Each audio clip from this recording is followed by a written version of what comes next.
sind frei, freuen sie sich. Ja, aber meine Freunde sind noch immer verzaubert, antwortet Lilifee traurig. Was machst du denn da, Lilifee? Fragt Cindy auf einmal. Erstaunt dreht Lilifee sich um. Du erkennst mich. Das heisst ja, dass der Zaubertrank nicht mehr wirkt. Kommt, wir müssen uns im Wald verstecken, damit der Rodolfo uns nicht findet. Es ist zu dunkel, um heimzulaufen. Wo am nächsten Morgen die ersten Sonnenstrahlen durch die Blätter funkeln, laufen die Freunde los, um zum Blütenschloss zurückzukehren. Halt! Kommt sofort zurück! Hören sie plötzlich die Stimme vom Zirkusdirektor.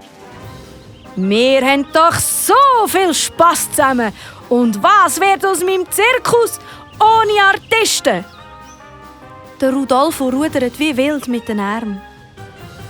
Spass, sagst du dem, ruft Lilifee dem Rodolfo von weitem zu. Dir sind doch auch nur die bösen Zauber gelungen, weil du selber böse bist. Niemand kann auf Befehl lustig sein. Kommt, Freunde, wir gehen heim.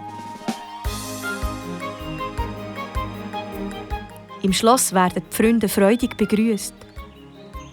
Quack, wo sind ihr denn so lang gsi?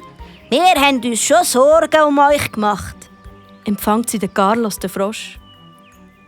Das erzählen wir dir später, sagt Lilifee.